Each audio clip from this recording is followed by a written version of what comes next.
Good evening, and thank you for joining us tonight at the Reading League Michigan as we bring to you Dr. Kim St. Martin as she presents the IES practice guides on reading interventions for grades 4 through 9. And with that, I'm just going to turn it right over to Kim St. Martin, who is the Assistant Director of Michigan's Multi-Tiered Systems of Support. Well, thanks, Rebecca. So it's so nice to be here tonight. So actually, I am just transitioning into the director role. So Steve Goodman is about to retire. He's officially retired July 1st. And so about to go on vacation in June. So I'm just getting used to introducing myself in the director role, but it's a gift to be here with you. Just out of curiosity, before we get started, how many of you have already read the practice guide? It's okay if the answer is no. Some thumbs up. Okay, awesome. So the ask that I think, Rebecca, and please clarify, is to give an overview of the practice guide.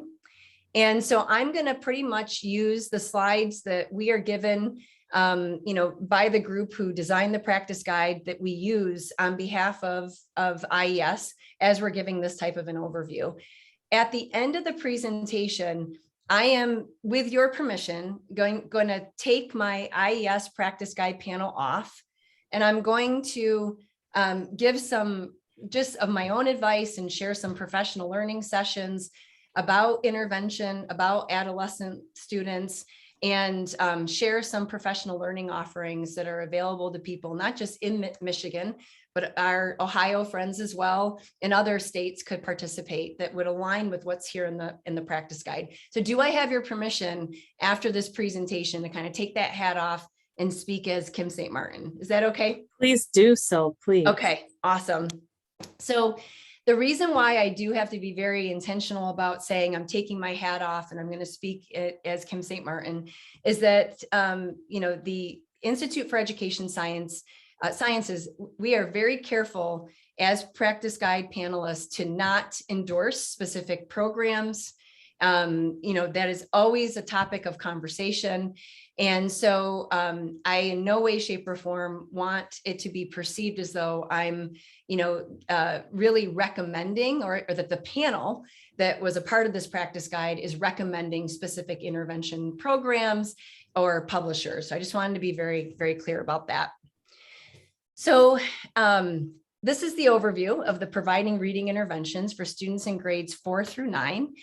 And many of us on this call, we are all familiar with the IES practice guides and the resources that are provided through IES. We are probably most familiar in the space we're in right now with the practice guides, but there's also intervention reports, there's reviews of individual studies, and there are, in the data from study reviews, you can see summaries of the type of data that was collected to be able to substantiate certain levels of evidence for intervention programs or other approaches that are in things like What Works Clearinghouse. So here's the panel, my colleagues who were the panel for this practice guide. Sharon Vaughn was the chair. We've got Michael Kiefer, Margaret McCowan, Deborah Reed, Michelle Sanchez, myself, and Jade Wexler. So I don't know how many of you are familiar with how IES and how folks design the practice guide panelists. Two of the panel members are considered to have an implementation lens. And so myself and Michelle Sanchez, we were the implementer role on this practice guide. So given my role with the MyMTSS TA Center, my focus is bringing to educators and leaders the recommendations that are born from these practice guides and figuring out how to get things in the hands of the teachers and leaders that align with what's here. So Michelle and I are very much referred to as the implementers that were on this panel, whereas others that you see on this list would be referred to as the researchers. So just a little fun fact about the IES practice guides. So the practice guide was written really through the lens of making sure that educators who are providing reading intervention, who oversee a multi-tiered system of support, particularly in the areas of reading, this really was written to help support them in their role. In addition to educators, people who are providing reading intervention, other people who would find this helpful would be special educators, classroom teachers, interventionist teachers, reading specialists, individuals who are providing, who are volunteering to provide reading intervention, school staff, school leaders, district leaders, individuals at the State Department, like my colleague Julie, who's on this call, who are really looking at providing guidance and support of, looking at policies and things that would align with the evidence, with the science. Those are individuals who would also find this practice guide helpful. Certainly parents and caregivers who are seeking to help their children could also find this practice guide helpful. Although I will admit some of the verbiage and jargon within the practice guide could at some points be over the heads of parents and caregivers. All the practice guides have levels of evidence. And so I'm really going to just give a nod to the first two levels of evidence because they are relevant given this particular IES practice guide. So if evidence is rated as strong, it really means that there's consistent evidence across studies that met What Works Clearinghouse or WWC standards, which indicates that across settings, across demographics, these particular practices, the studies had demonstrated were effective. If it's moderate evidence, that is a point of pause, meaning that there's some evidence that meets What Works Clearinghouse standards. However, there may be some ambiguity about whether or not the evidence that has been gathered thus far, is it at a point where it can be generalized to different settings, different populations? And so it just means that more studies have to be done. Given what has been done, there is evidence that meets What Works Clearinghouse standards, but more information is needed. So that's what we mean by a moderate level of evidence. I'm not really going to go into minimal because all of the recommendations that are in this practice guide, 3 of the 4 are strong, with the 4th being moderate. So we don't have anything in this practice guide that met a minimal level of evidence.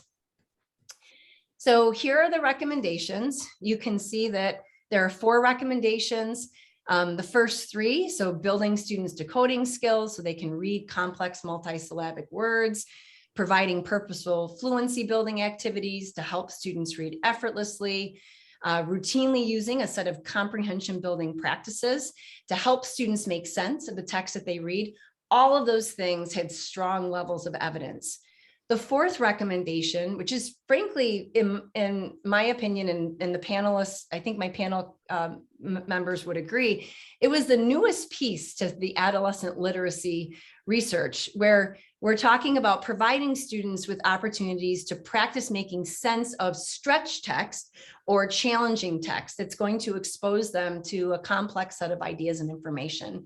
I remember conversations that we had about how this notion of stretch text would be an immediate, new thing that people who have been, living and breathing the adolescent literacy space could say, oh, that's different than the 2008 IES practice guide for adolescent learners. That's different than what we've seen in other research.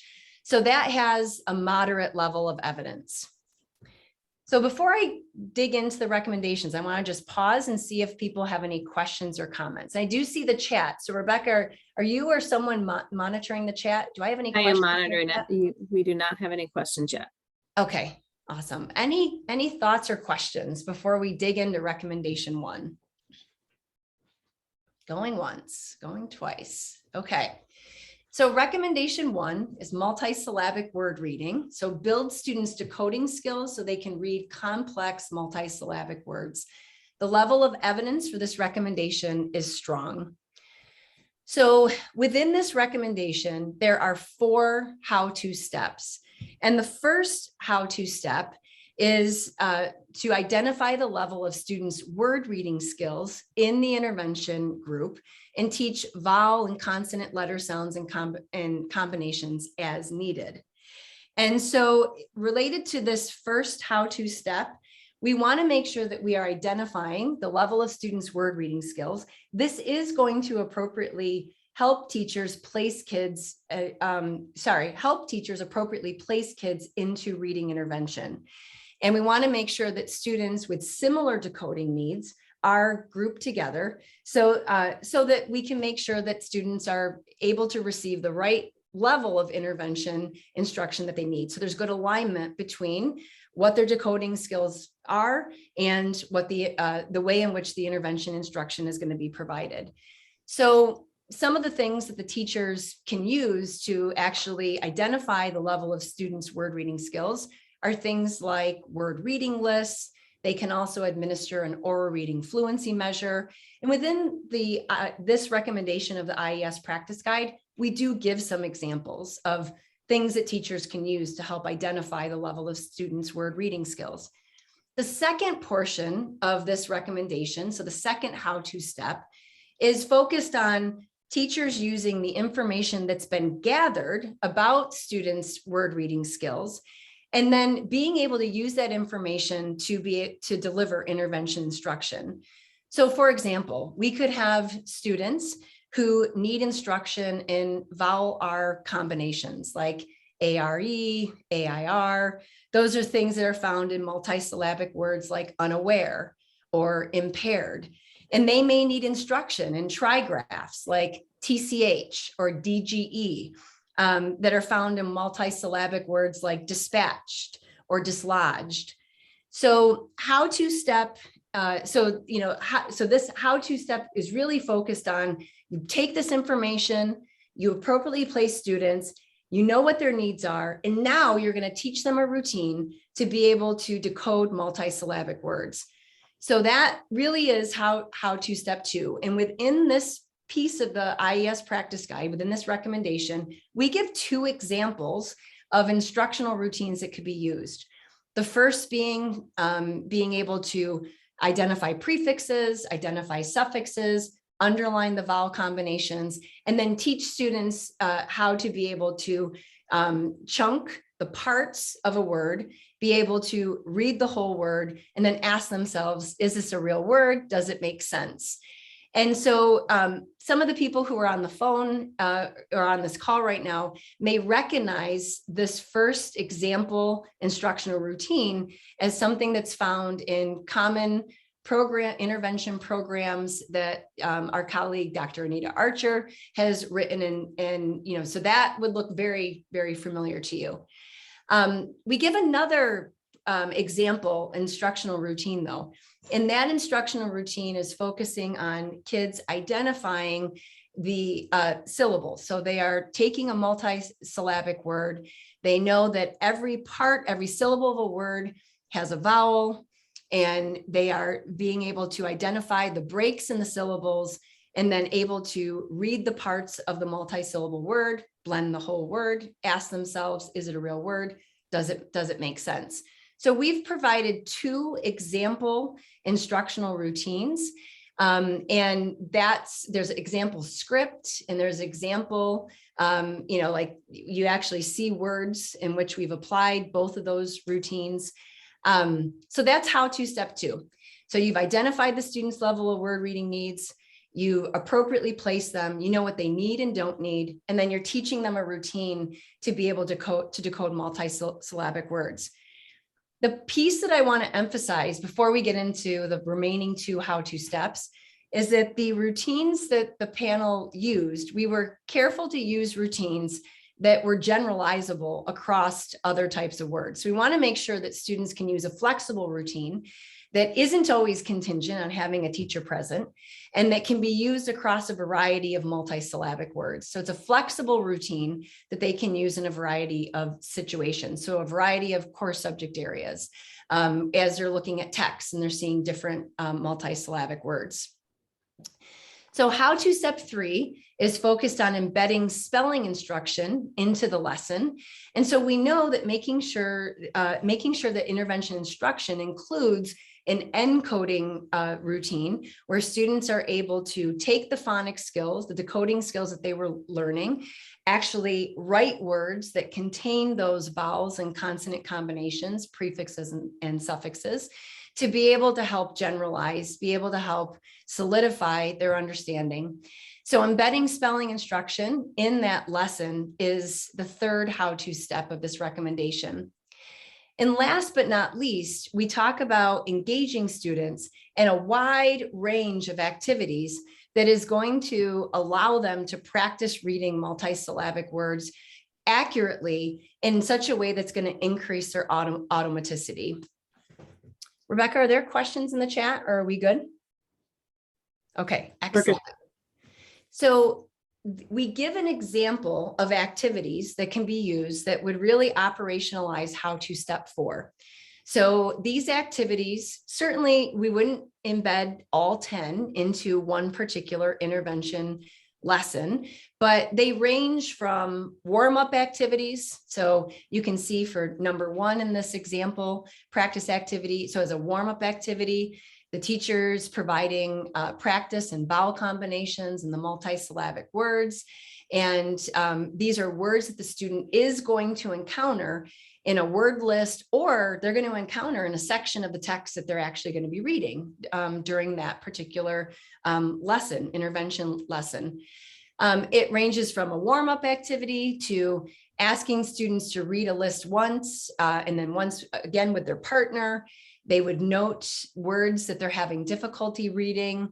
So again, these are just a range of practice activities to give people some idea of how to meaningfully engage students in the use of the instructional routine so that they increase the accuracy at which they're decoding multisyllabic words and they're becoming more automatic with it as well.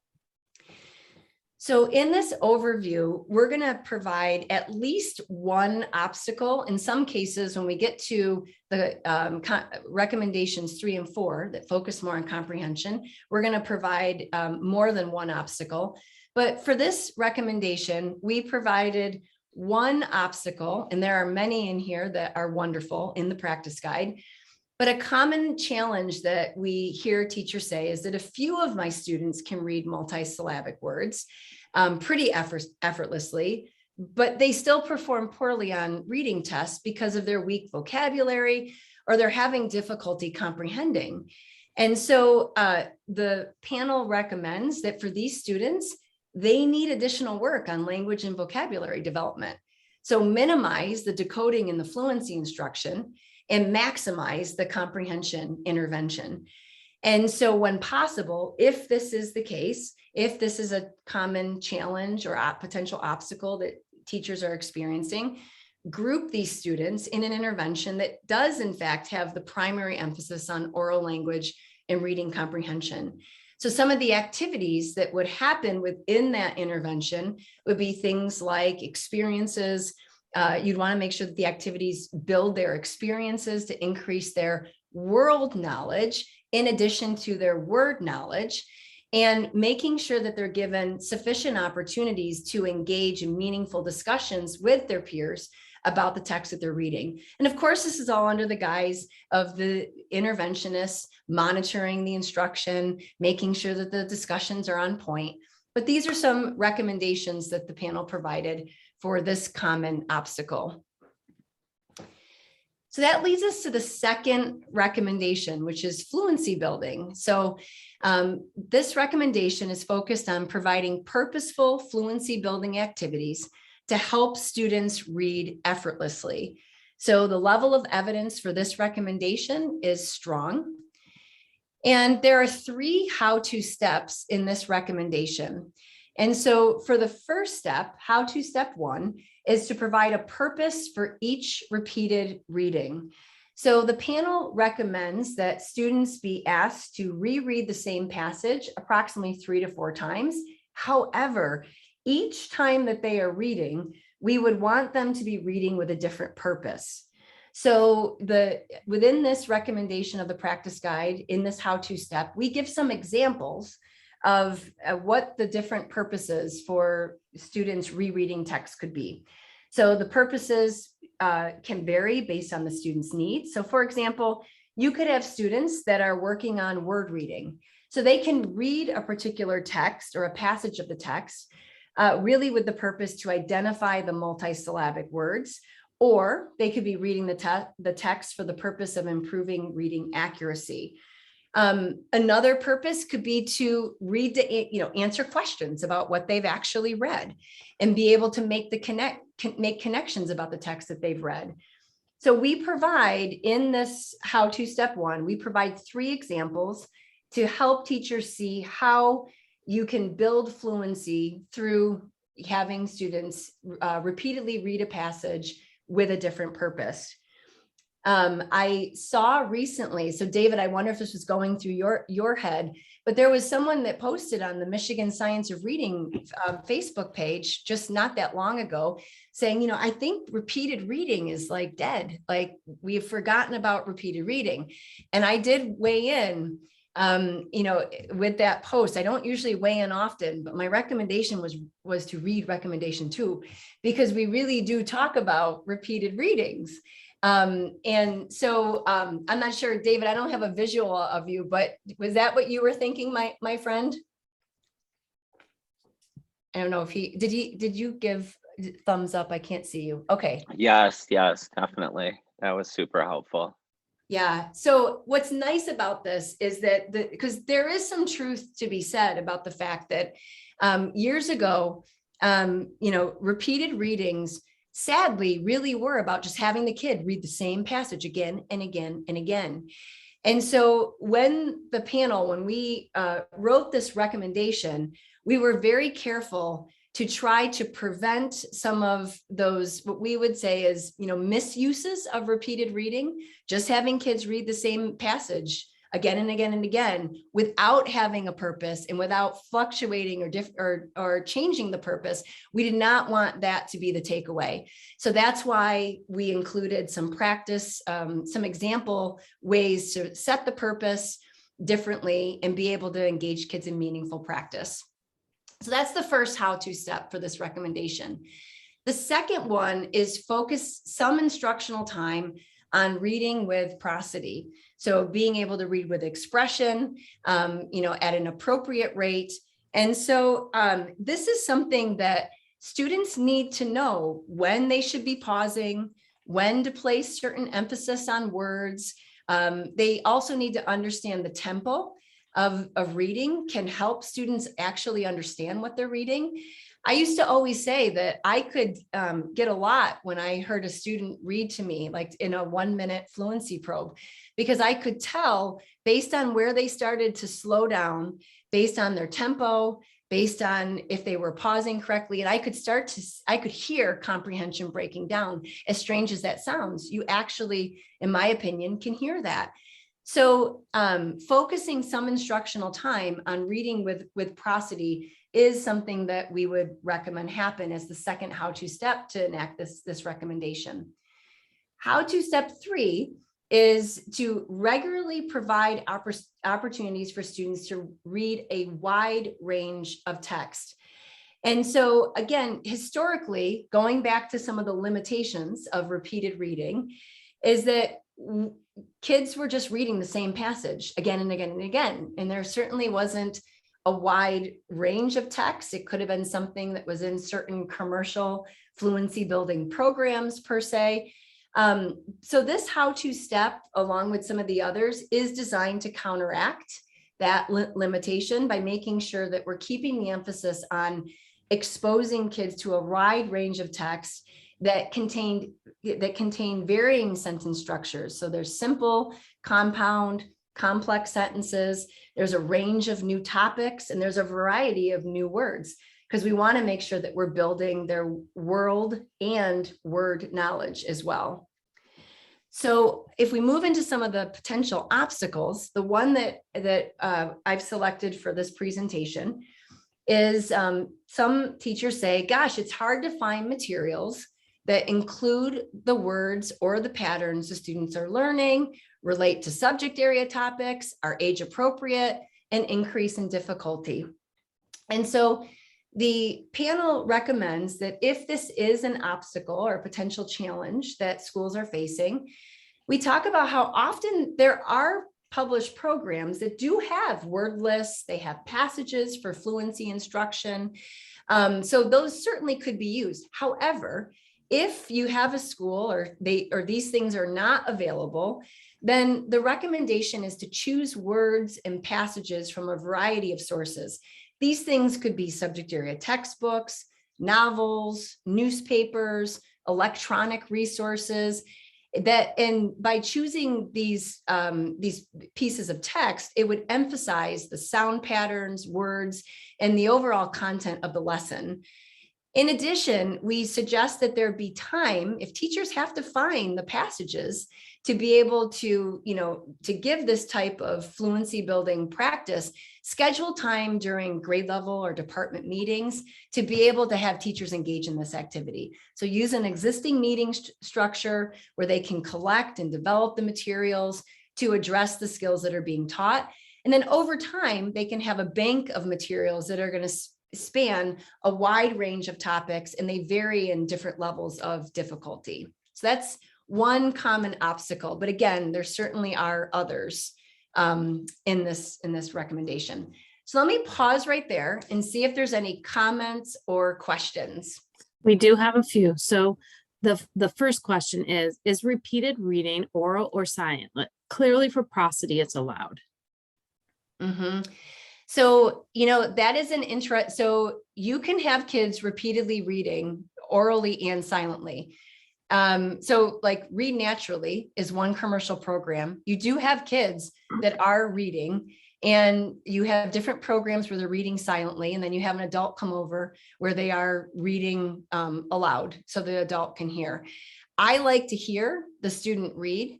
I like to hear if they are pausing it and they're emphasizing the right things. I think that is a valuable piece of information for me as the teacher, or in this case, the interventionist. And so I really would encourage, if at all possible, to try to hear the kids read. I've also seen where you can use students in partnerships together to be able to do the repeated reading. You can have one student do the reading. You can have a partner actually listening to the reading. You can set the purpose. You can set up the partner to be able to, for example, ask questions about what was read. So I think the goal is that we want to make sure that we are, if we expect something, we're able to inspect it. So if we expect students to be practicing their fluency, we want to make sure that there's a way to ensure that they're actually doing the reading and they are gaining from this intervention. Does that help address the question? I don't have a visual of who asked it, so I hope that someone. It was Eileen. Okay. Eileen, we good? You good, Eileen? Yeah. I think so. Okay. Yes, sorry. Awesome. Thanks, So- Eileen. And we have one more, and this was from David. So Mhm. I'm glad you commented on repeated reading. He says, makes me think of the book Nora recommended, Making It Stick. The author talks about spacing out the time between rereading. I'm thinking about recommendation 1. What suggestions do you have to increase vocabulary and background knowledge? It's such a huge task to give these students. Is there a specific, well, we'll talk about programs in a minute. He asked about programs. I know you'll hit that later. Yeah, so we're actually going to get to vocabulary and background knowledge next. That is recommendation number 3. So David, if you're okay, can we just put a little pin on this until we get to recommendation 3?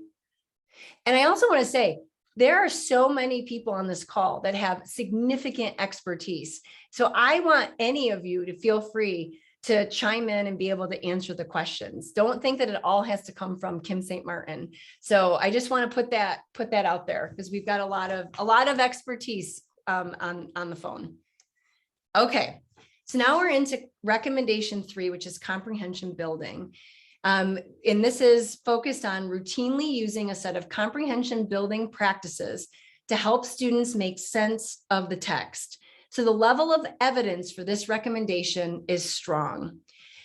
Recommendation 3 is by far the meatiest recommendation in this practice guide. So much so that it is broken up into 4 parts, okay? So you can see right here on this slide, we've got part A, building students' world and word knowledge so they can make sense of the text. So David, part A is going to really speak to background knowledge building, oral language vocabulary building. Part B is focused on consistently providing students with opportunities to ask and answer questions to better understand the text that they are reading.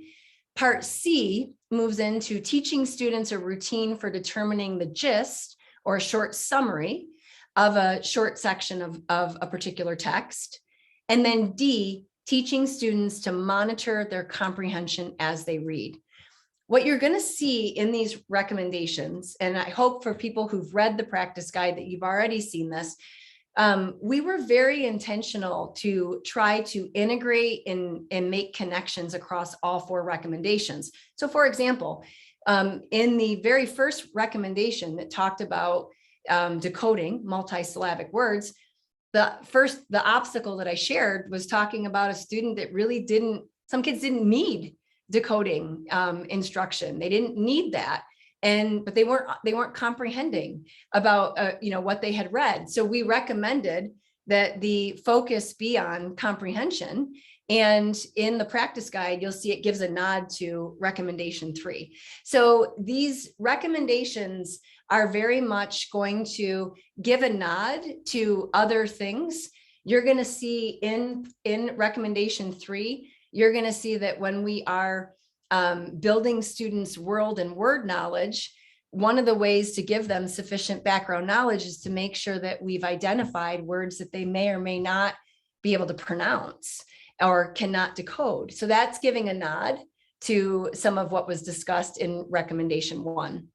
So recommendation 3, meatiest recommendation of this practice guide. So let's dig in to part A. So part A has 5 how-to steps. So part A is building world and word knowledge so students can make sense of the text. So the very first how-to step is focused on helping students develop world knowledge that is relevant for making sense of the passage. So this is really getting into background knowledge. Now, I don't know if anyone on this call happened to participate in the Nancy Hennessy comprehension session that we had yesterday. So we brought Nancy Hennessy in yesterday for the My MTSS TA Center, and she really focused the 2 hours on comprehension. And she had a wonderful graphic that was, after we're done with the presentation, I'll find it in my notes, where it was a house. And the biggest beam, it was like the frame of the house. So you could see like the wood, the timber of the house. And the biggest beam in the middle was background knowledge. And so being able to develop world knowledge in order to make sense of the text is key. It's also important to make sure that we're teaching students the meanings of a few words that are essential for understanding the passage, and making sure that we're setting the stage for kids when they come to the text. We've built background knowledge. They have something to anchor the information to that they're reading. So they're connecting the information. We are proactively anticipating, so the teacher's preparing for words and proper nouns and words that we know students are probably going to need to find. So we're going to teach a few of those essential words to support the understanding of the passage. And then we're going to, in Howto Step 3, we're going to teach them how to figure out the meanings of unknown words using context. So what you see in Howto Step 2 and 3 is the difference between Howto Step 2 is teacher-led direct teaching of vocabulary versus Howto Step 3 is more indirect student-led, because let's be honest, we don't go home with our students, right? Teacher can't always teach all the words. We need to give kids a flexible strategy for being able to figure out unknown words in the context of the passages that they're reading. And then Howto Step 4 would be to teach prefixes and suffixes and help students, based on the meanings of the prefixes and suffixes, help to figure out what the word means. And Howto Step 5, teaching the meanings of Latin and Greek roots. So this is a big part of recommendation 3, part A. In the practice guide for this particular part, part A, we give some how-to steps or some additional resources that would help operationalize this. So for Howto Step 1, when we're talking about developing world knowledge, we give a few examples of how teachers could approach this. It could be, a brief 3 to 5 minute introduction of the topic. It could be also watching a 2 to 4 minute video clip or a podcast. But the goal is give a slice of background knowledge, develop that world knowledge that is relevant for making sense of the passage. This graphic that is from the Meadows Center for Preventing Educational Risk, it is right in the practice guide to be able to give some meat to this recommendation. Now, I want to be very honest. Sometimes when I say to teachers and I bring up a 3 to 5 minute introduction or 2 to 4 minute video clip, sometimes I get some eye rolls and I get some like, oh, do you want to go with a podcast or a video? And I want to just be very clear about something. If there is some value to students listening to a podcast, 2 to 4 minutes, watching a video, the key is that you're holding them accountable for doing something with the information. It's not a passive activity where kids are like checked out. It is really serving a purpose. Those 2 to 4 minutes that are selected are the most critical 2 to 4 minutes that are going to set the context for what they're about to read. The brief 3 to 5 minute introduction, some people say, well, that's awfully brief. Well, I say, have you taught intervention, especially in grades 4 through 9? You don't have a lot of time. And so the reality is, if we spend 30 minutes, 20 minutes building background knowledge, then we're not necessarily getting to the meat of the lesson. So I just wanted to pre-correct for the fact that some people look at the short segment of time and get a little bit nervous, but we have to remember that this is also in the context of intervention.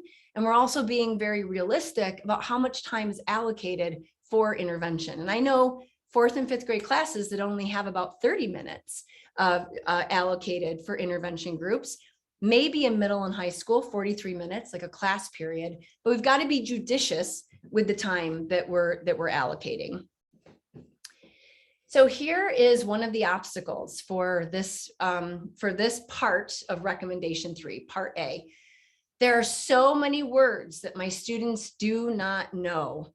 And so working on word knowledge could take up the entire lesson.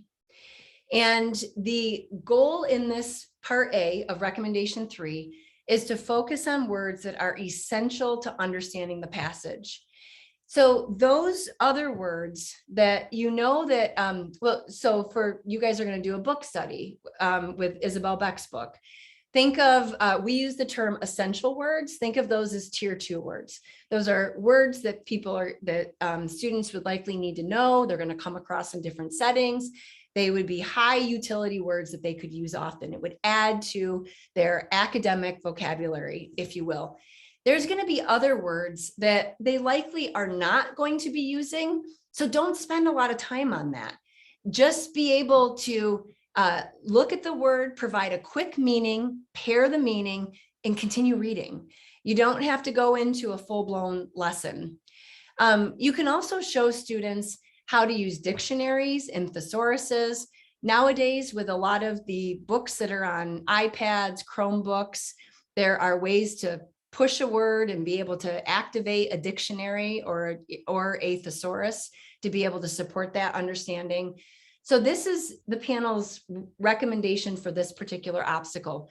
What I will do, David, and I'll make sure that you guys have, my colleague John Vale has done some vocabulary instruction, professional learning materials that are on our YouTube site, where he really talks about how to do this light touch on words so it doesn't distract from the overall reading and the purpose of the lesson, but it gives kids enough information to say, I got it. My comprehension's not disrupted. We can proceed with the lesson. So David, I'll make sure to give you the link to those materials. Does that sound okay? Good? Yeah, thank you. Okay. All right. So Rebecca, any other questions before we move into part B for recommendation 3? Nope, we're doing good. Okay. So recommendation part B is consistently provide students with opportunities to ask and answer questions to better understand the text that they read. So there are 3 how-to steps for this part of recommendation 3. So the first one being to explicitly teach students how to find and justify answers to different types of questions. And so we know that what we want to do is build really good habits within our students. We want good habits of readers, right? And as readers, think about us when we're reading the stuff that we're reading. I mean, my goodness, when I read Language at the Speed of Sight for the first time, I was constantly asking myself questions like, what did I just read? Let me go back and read it again. So it is really good practice to be able to ask and be able to answer questions about what we've read. And so kids, especially students that are needing reading intervention, sometimes their mindset is, I'm going to just do what I have to do and try to get done with this, not necessarily wanting to take the time to ask and answer questions. So we have to explicitly teach the skill. We have to be very intentional. We have to be able to model it. We have to make the thinking visible to students in order to support this good habit of being an effective reader. The second how-to step is to provide ample opportunities for students to collaboratively answer questions. So we're getting students being able to discuss text, being able to discuss answers to questions, to be able to justify their answers to questions, leading into how-to step 3, which is teaching students to ask questions about the text while they're reading. And that, again, speaks to the Seidenberg experience with me. I mean, I was constantly asking myself questions about that text as I was reading.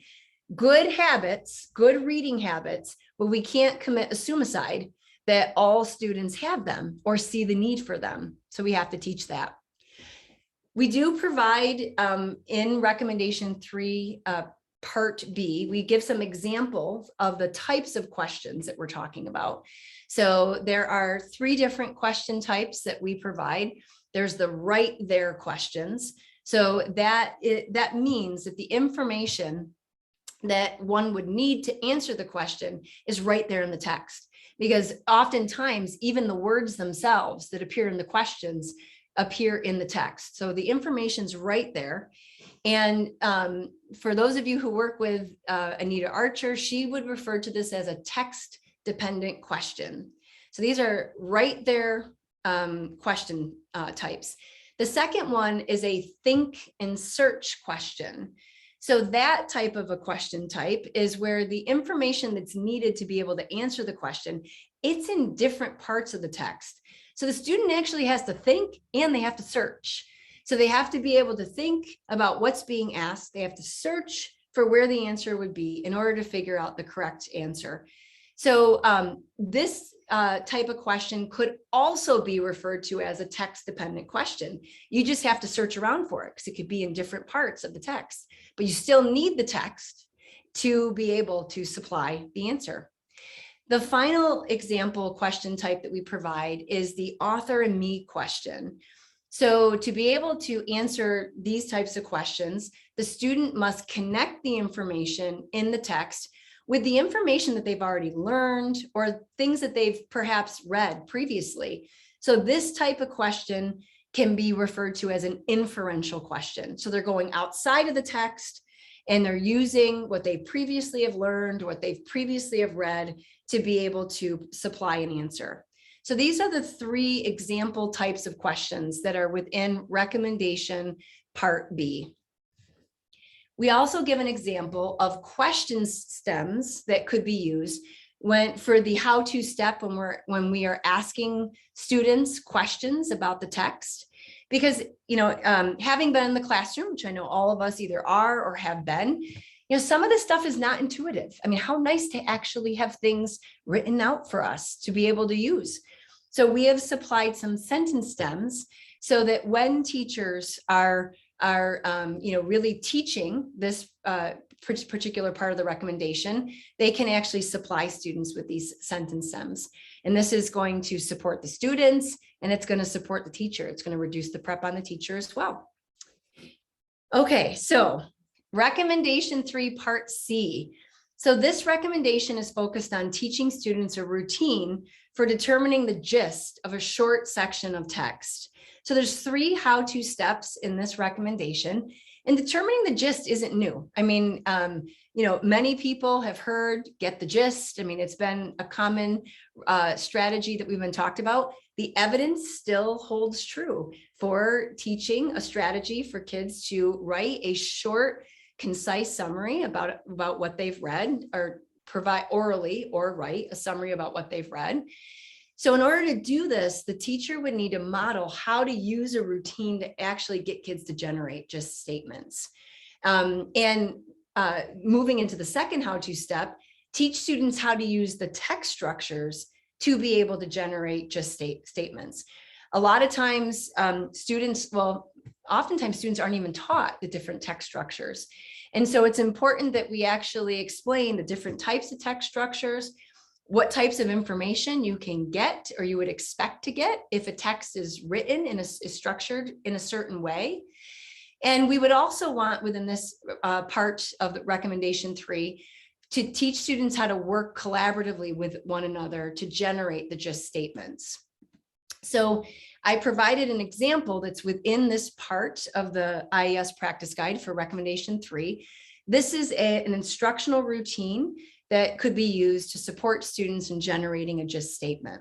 So this is something that can be used, it can be consistently used, and it's something that I've even seen teachers actually make a copy of this. They've posted it, they've put it in a student folder as a way to be able to prompt the student to remember what those steps are. Eventually, hopefully they're internalizing this instructional routine to be able to generate gist statements.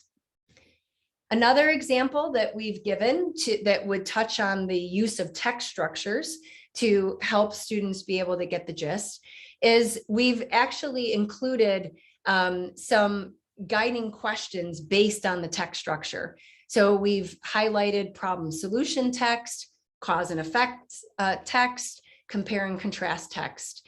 And so these are some guiding questions that if the passage is set up as a problem solution, then the question to help formulate the gist would be, what's the problem? What's the solution? So these are really, in my opinion, practical strategies that teachers could use as they're helping to support students in a comprehension focused intervention. Here's one of the obstacles. Students get tired of generating gist statements day after day. I know, and I can tell, Rebecca, like the fact that you chuckled is because you've heard this. I know you've heard this, right? And I think a lot of us have.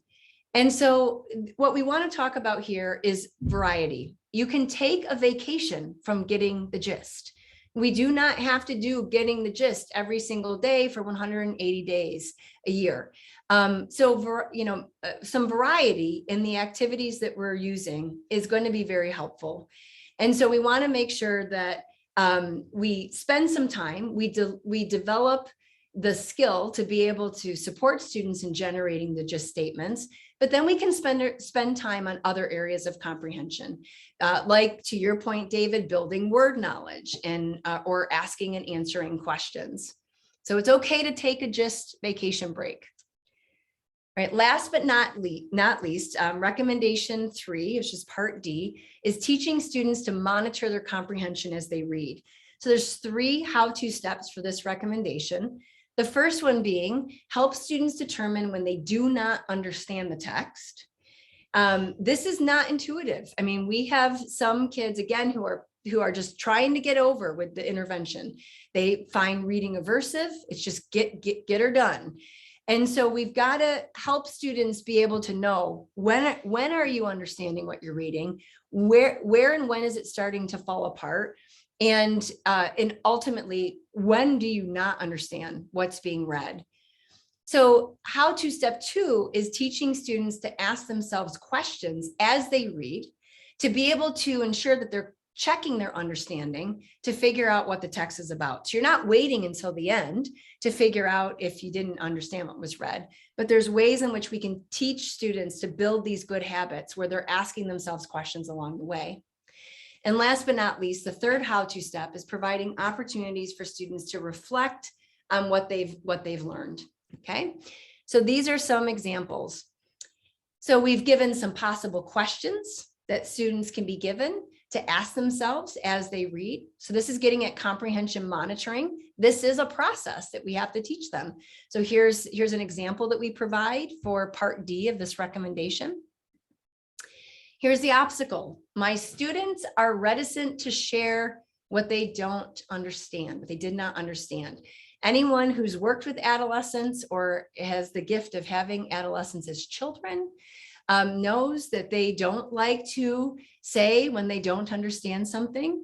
So we've got to make them feel comfortable. And it is preferable modeling that as a teacher is even better. I mean, you talk about a way to make it feel comfortable.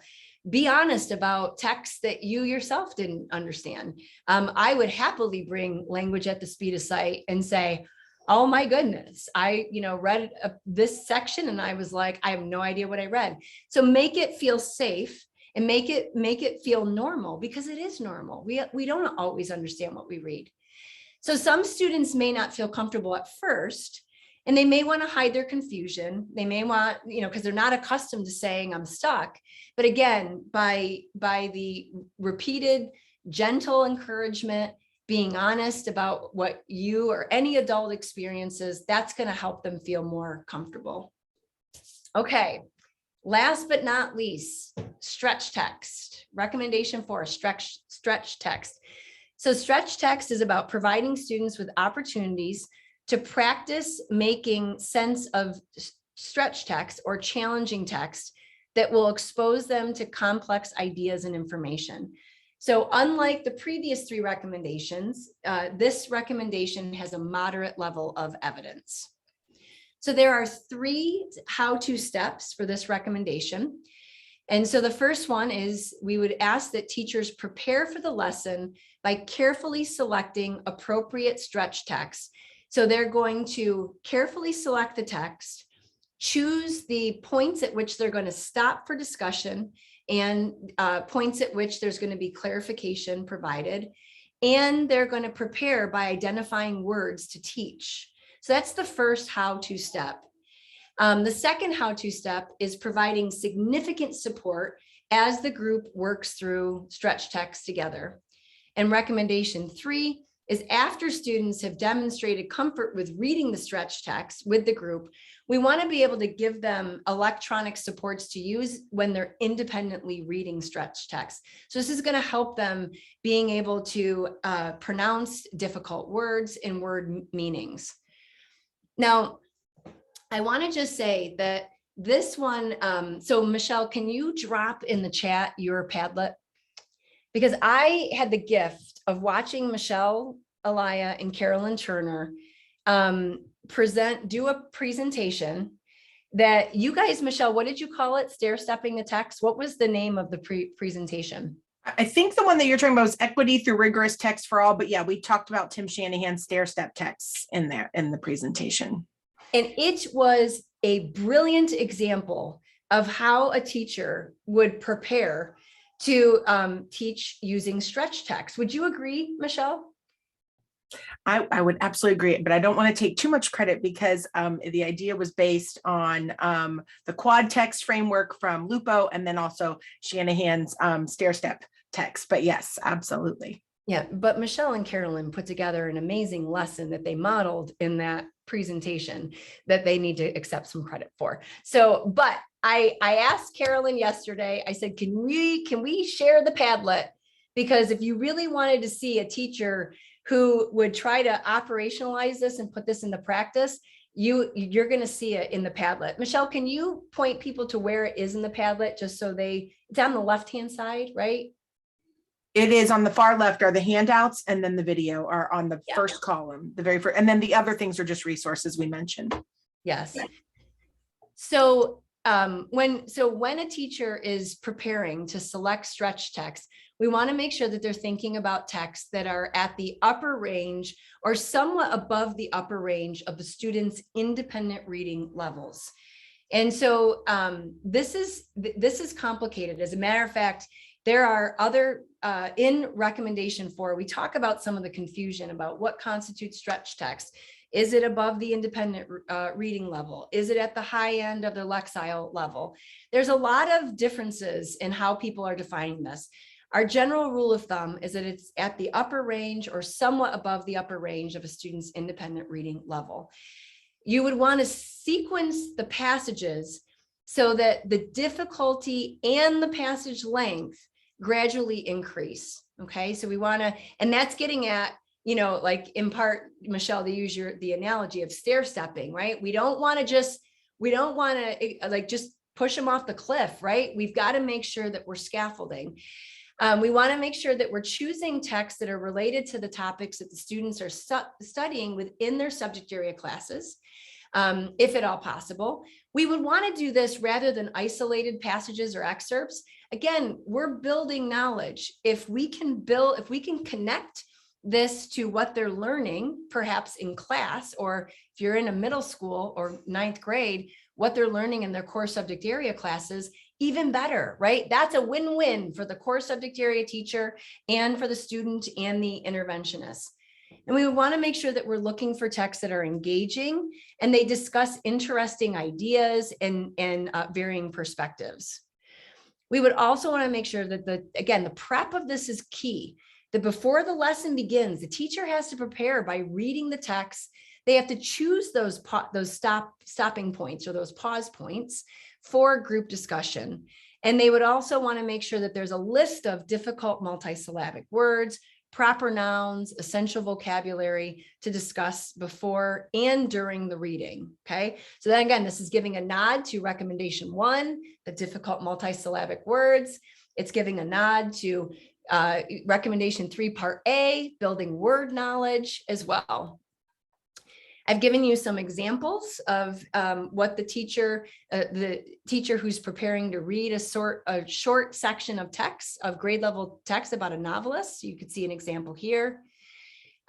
Here's an example of the teacher who's prepared and has pulled out the proper nouns, pulled out the multisyllabic words, using the previously taught word reading skills, again, giving them opportunities to generalize and practice and build automaticity, applying those word reading skills from recommendation 1 and the essential words, or those tier 2 vocabulary words that they can use again and again and again.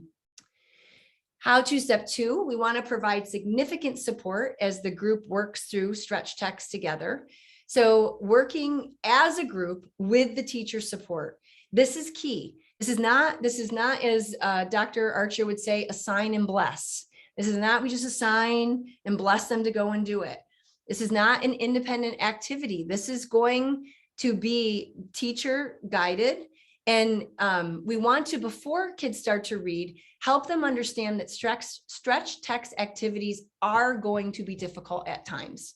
However, we want to explain that all readers, including us adults, their teachers, parents, whomever, we have read material that includes words that are difficult to read and understand. So this is not something that they're just being asked to experience. This is something that we all experience.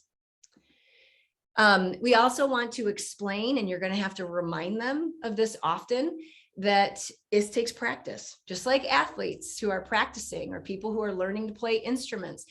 They need to practice and they need to be challenged. And readers also need practice, and they too need to be challenged to build their skills. The goal, however, and this needs to be explained, is for students to keep trying to make sense of challenging text. And this is going to be done together with the teacher. And this is being able to develop then a habit of mind of having perseverance and being able to stick with difficult text.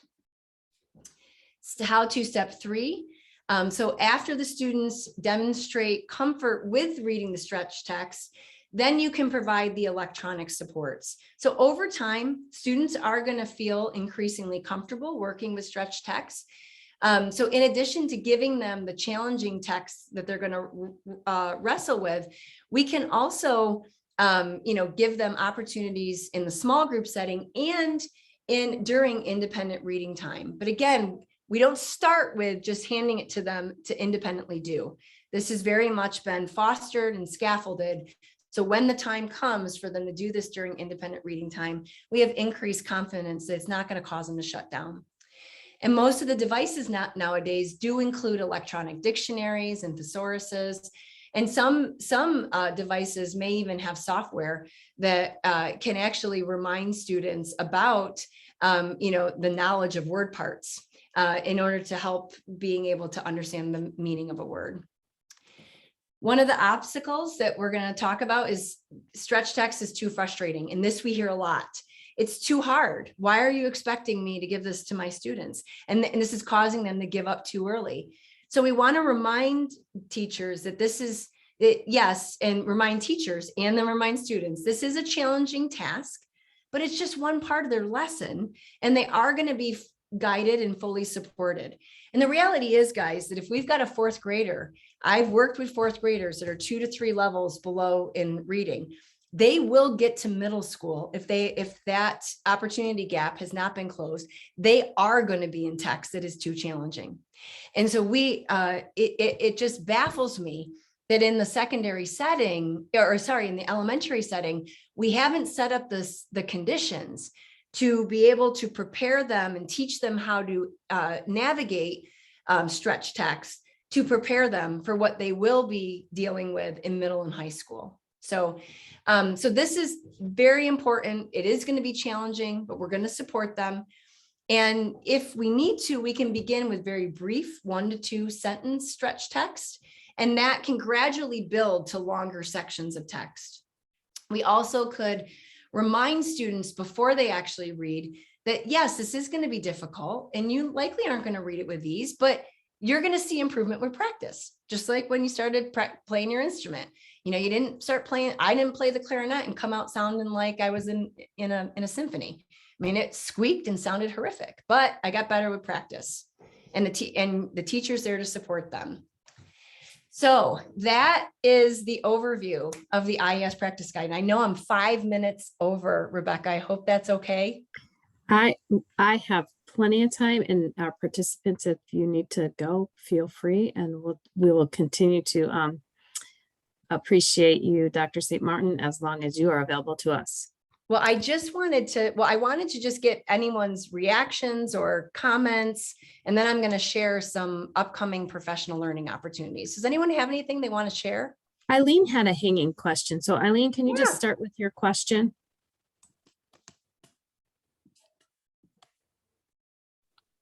Which question was it? The one about balance, literacy, and the shift as far as the questioning. Yeah. Let me see. That's what happens, Eileen, when we're on at 8 o'clock at night, right? The questions just aren't coming that quick. Sadly, it's only 5 o'clock in Seattle. Oh, good for you. I know. Look at that. I'm still clueless. Okay, so what I was kind of getting at was, how is this approach and I guess kind of collectively, how does this compare with the broad practices from common balanced literacy authors, Snell, Lucy Calkins, Richardson, Zaravallo? Like, for teachers, our district is adopting a new curriculum in the fall, right? So I'm thinking about, and we've been a Lucy balanced literacy district, right? So we're looking at supporting these educators to make various shifts, right? Some of them big, some of them small. One of the concerns that I have is seeing things within the new curriculum and saying kind of, oh yeah, I know how to do that.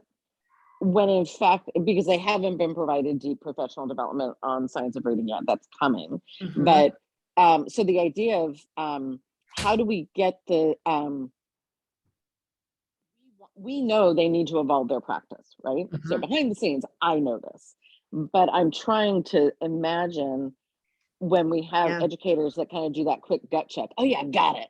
Right. Yeah. So in fact, in that element of their instruction, nothing's going to change because they're going to fall back on their old habits, their old routines, their old learning. So I guess I would be very affirmed to hear, hey, this is an aspect that really is fairly consistent with what Lucy Calkins says, because there's parts of things that aren't inherently evil about the balanced literacy approaches. Right. So I'm just curious what you would have to say about that. Yeah. So Eileen, I'm actually working with your State Department right now. We're talking about some reading, the reading components of an MTSS framework. And this has come up a lot about balanced literacy. So I know a lot of people have opinions on here, and I certainly don't want to say that what I say is the word. I mean, there are things, like I hate whole language, but there were things that in the whole language realm that they weren't so far off on, like the emphasis on comprehension, the emphasis on oral language and vocabulary. How we go about getting to developing oral language, vocabulary, and comprehension is very different. So like even in recommendations 3 and 4, which are focused on comprehension, there is still a nod that's being paid to explicitly teaching the decoding skills so students can be able to read the word. Like our colleague Anita Archer says, there's no comprehension strategy more powerful enough when a student doesn't know the word, right? Right. And when they can't pronounce the word. So I do see elements of balanced literacy, of those different interpretations of balanced literacy that probably would resonate with some of the recommendations in practice 3 or 4. I would surmise that the emphasis on explicit instruction would in many cases be a bone of contention. In some of the spaces in which I've been situated with balanced literacy proponents, it has been more of an inquiry, kind of student-led approach. So when you hear things like student-led, sometimes that is meant to be in directly opposition to explicit instruction or direct teaching. I believe it's a combination of both. It's a matter of when and with whom you use which approach. So there are things about balanced literacy that I don't think are all that bad. I think that it is, in my opinion, the absence of the decoding and word recognition component of the simple view of reading. And even nowadays, when you trace the genealogy of balanced literacy, it's hard to really tell where people stand, because many people have said, well, we believe in the simple view of reading, even though we support balanced literacy. But some of the decoding strategies that they're teaching are using context clues, skipping the words, using the pictures. I don't know, but there's a lot of brilliant people on this call. Is there anyone who would add anything else to answer Eileen's question?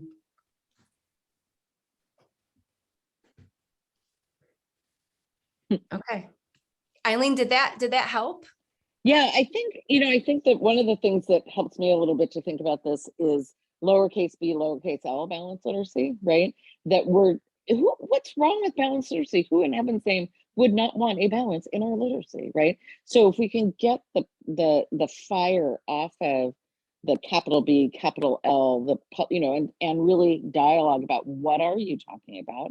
What do you mean in your practice? How is that represented? And how is that supported by what research shows? Now, yes, and I certainly can't speak to this, but I know that a lot of the Fountas and Pinnell stuff is leveled readers. And I do not believe that level readers meet the criteria of rigorous text that would be stretch text. I mean, I see lots of head nods going, and so I do think that is an area that would probably be different.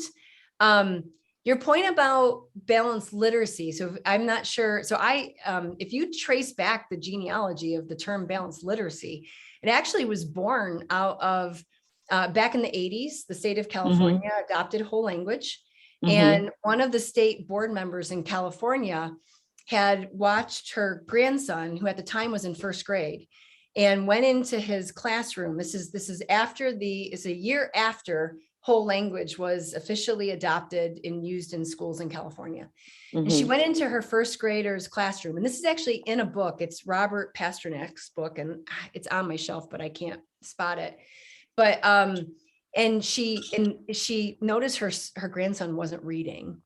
And she talked to the teachers, and the teachers said, well, we haven't been able to teach phonics. Like we're doing whole language. We haven't been able to teach phonics. And she went on a mission to actually try to undo the State Board of Education's ruling that mandated whole language.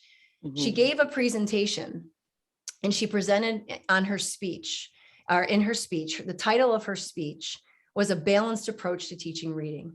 And what ended up happening, and in this chapter of the book that I'm describing, she says, one of the biggest regrets to this day is that whole language proponents were in the audience, and they took the title of her white paper and they rebranded whole language and they called it balanced literacy. Absolutely. So that's why like people like me say, you know, like to the normal human being, one would say, why would we not want balance? But what we really know that term truly meant was a bait and switch of Absolutely. language. Yeah. So absolutely. I remember I was teaching in the early 2000s when I encountered the term and I was like, oh, what's that? What's that? yes. And at the time I was like, wait a minute. Yeah. Wait a minute. Good job. You picked up on the bait and switch, my friend. Yes. Absolutely. Thank you. So you're welcome, Eileen. So we do have some upcoming sessions. I only took things that are in the month of like August and September, and I chose things that aligned with the recommendations that are in this practice guide. So we do have on August 3rd, Rewards Intermediate Part 1. So this is where I take off my hat of the IES practice guide panelists. I mean, frankly, like the rewards program, the components of it align with these recommendations. This is why Anita is doing is doing the presentations he's doing. It aligns to a T. And so I just want to give a nod that when we talk about intervention for students, I am a big proponent of using what I refer to as a standard treatment protocol intervention. It is a published intervention program.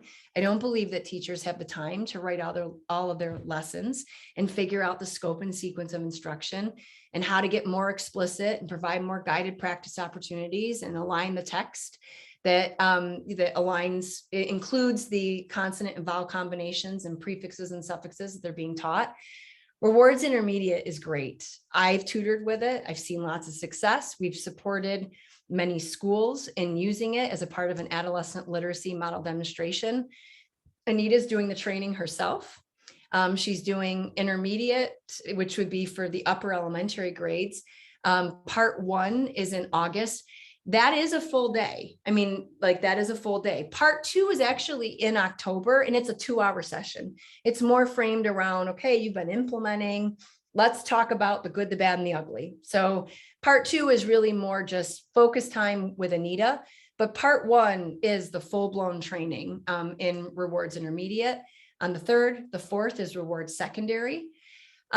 You would use intermediate for upper L. So grades 4 and 5, you would use secondary for grade 6 on up. We talked about explicit instruction a lot in this practice guide. And so we've got Anita coming in. She's doing sessions, multiple sessions on explicit instruction to increase access and opportunities for all students. She's got an elementary session that begins on September 13th. And then a secondary session that it begins on September 20th. It's a series. We also have Michael Hebert coming in, focused on writing and ways to use writing to improve adolescent reading comprehension. So we're using writing to help support comprehension of text. He's coming in September 14th. And then he's also doing another session on September 22nd, which is teaching text structure to improve informational text comprehension and writing. So these are just some initial offerings that are available in the month of September. They will all be online. They are free for people to participate. And we certainly would love to see folks join. So I'll stop talking. I feel bad. I've like just rambled on and on and on. I'm sorry. No, we appreciate you. That's why we invited you, because we hold you in high regard. You created this document, like, right, Michelle? Right? We are honored to have your presence and your time. So are there any other lingering questions? Are we okay if we open the mic? Kim, do you have a bit more time for anybody that has questions? I do. I mean, my kids are making noise, but they're alive. And that's just the bar that I've set is. Here we go. Yes. Yes. Any questions, comments? Please just open mic.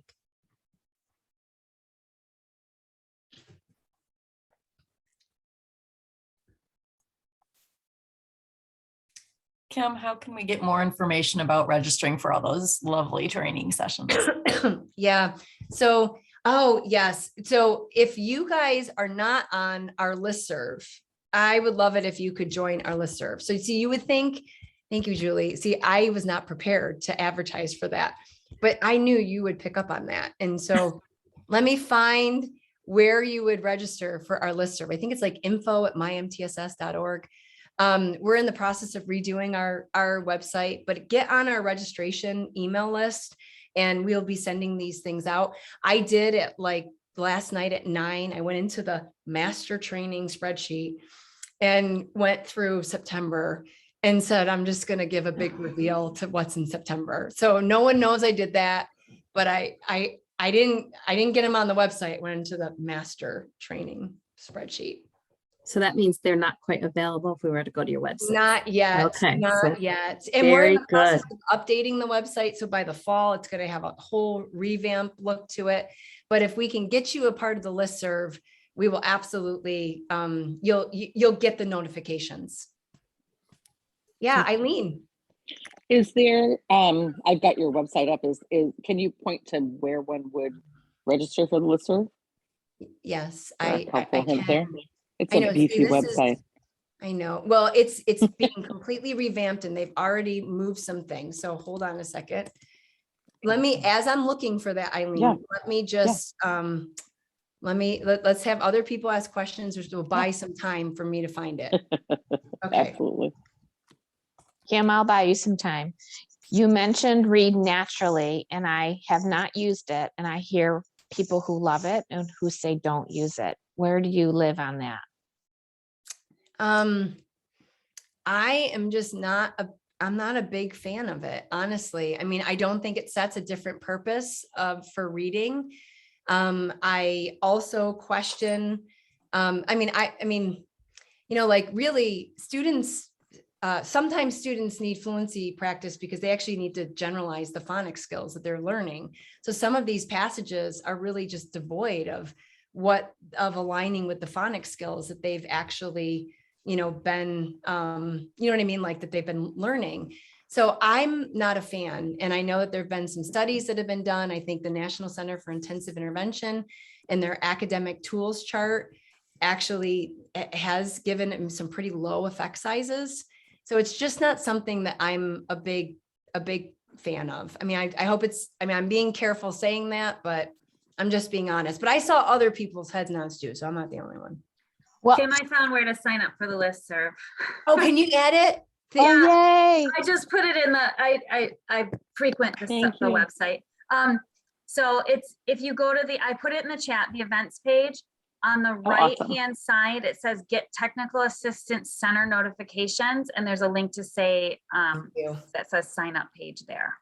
Now, please do not judge me in my ability to be the director if I didn't know where to access the sign up. I use the webpage probably more than you do on a regular basis.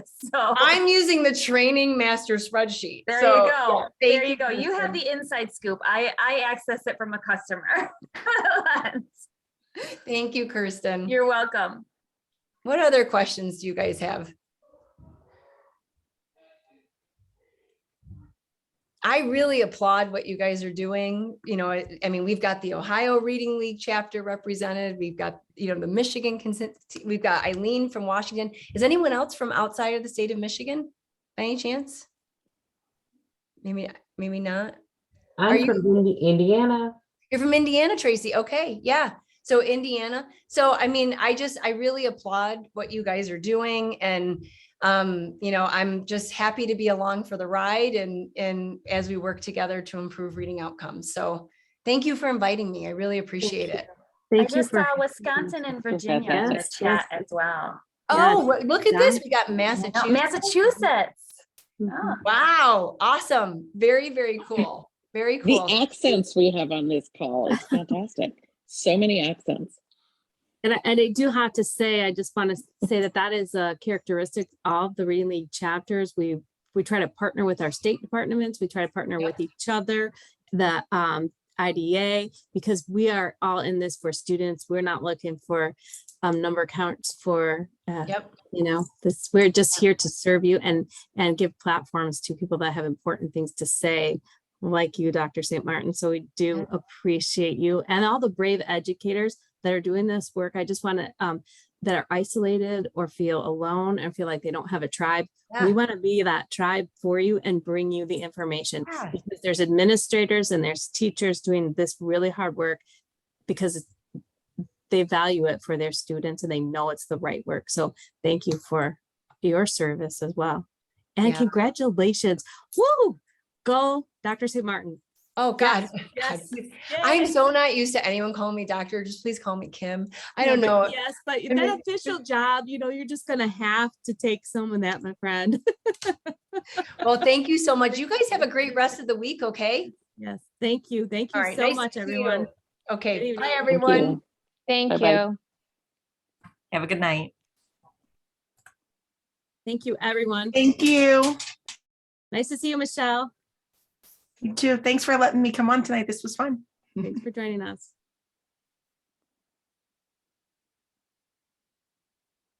Rebecca, it's Donna. Hi, friend. Yes. Hi. This was recorded, right? Yes. Yep. We get it. I'll send it to our tech guy. He cleans up endings. Like at this point, as a matter of fact, Rebecca, stop